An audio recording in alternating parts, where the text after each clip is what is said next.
Welcome back, everyone, for kind of a special retro restore. So, to give a little history here, you have the original Game Boy console. I mean, of course, this one is slightly modified, but so the original Game Boy console, of course, it was just the normal dot matrix screen, used 4 AA batteries in it. They could play the regular gray cartridge games and the black cartridge Game Boy Color games in it. And then there was the first revision to it, which you may recognize this from another video where I modified it. You had the Game Boy Pocket where it used 2 AAA batteries. But there is one other revision for the original Game Boy which was only in Japan. And that is the Game Boy Light. So the Game Boy Light uses 2 AA batteries, and as the name implies, it actually has a light built into it. Now this one, the shell's in kind of rough shape, so we're actually going to reshell it in this video. But there's a form-fitting back cover on here. Since the batteries were a little bigger, it has like special bulges that go with the batteries. And just kind of show what it does, toss some batteries in here. So there are 2 modes on here. You just turn it on to the normal mode, and it just plays the game like normal, and then you move it over one more, and there's a light that turns on. So you can turn the light on and off. It's like a little green color to the screen, but it's pretty cool. And then the Game Boy Light didn't really last as long on the market in Japan as previous versions of the OEM and the Game Boy Pocket, because the same year this came out, the Game Boy Color came out to replace the original Game Boy line. You'll have to excuse me at a few points, my voice is a little messed up. We've had sinus bugs go through our house like the past 3 weeks, so in the evenings my voice can get a little hoarse. So we're going to start by removing these 3 tri-point screws on here. Never a fan of tri-point screws, but these ones actually seem to be in decent shape, so they're not that difficult to get out. Then with our 6 screws out, we'll just remove the back shell here. And that's what the Game Boy Light looks like. So inside we have these 4 Phillips screws we need to remove. Go ahead and get those popped out. A 0 was too small, so I'm going to try again using a 1. That seems to be the right size. Then with the screws removed, let's pop this top part off here. Disconnect the screen and carefully remove the ribbon cable. Then we can remove this part of the board. And then the replacement shell for this we got from Retro Game Repair. Came in a nice little package. This is the only place I could find that really had these shells. Most other places either were sold out of them or just didn't offer for the Game Boy Lights. Now the shell also comes with the lens for the screen and additional buttons and everything. So we will go ahead and get these buttons out.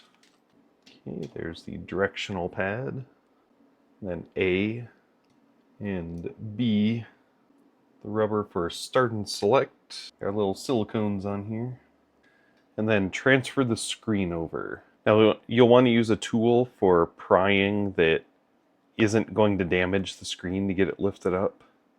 I have this one from iFixit, and it's pretty good. It says it will actually break this tool before it would break a component, so hopefully I don't ever have to test that. And we have our screen up.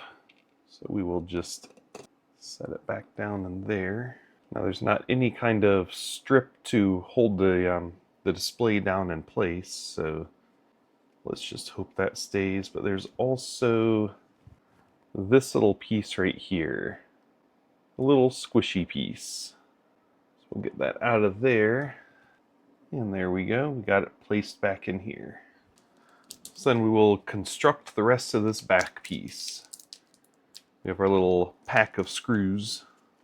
Okay, we'll put this little metal shield in place. I didn't see any screws the right size to go in those ones, so I just went ahead and removed the 4 screws from the metal plate on this one. I'll get all of those in place. Could have been one of the other screw sizes, but then there wouldn't have been enough to hook the board down.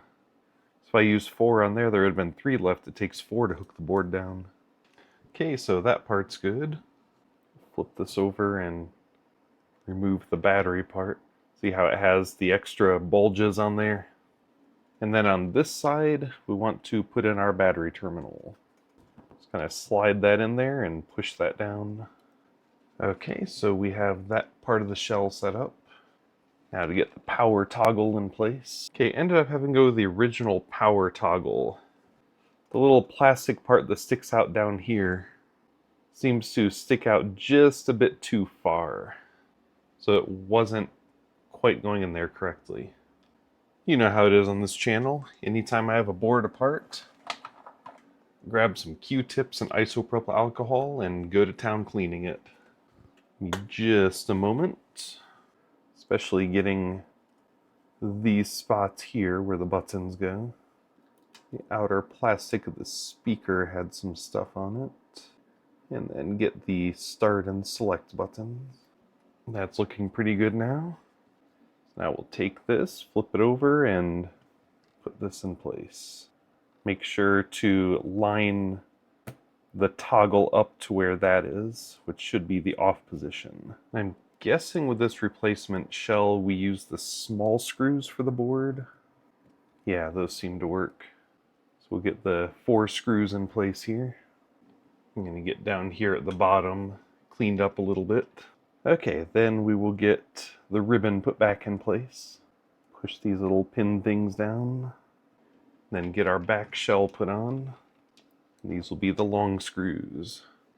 Oh, the replacement screws are the tri-point ones. So we'll get these in all 6 of these spots. We'll make sure any dust is off the screen here. Just some quick sprays. It's looking pretty good. And then we get screen put on here. And Boo will help us out with that.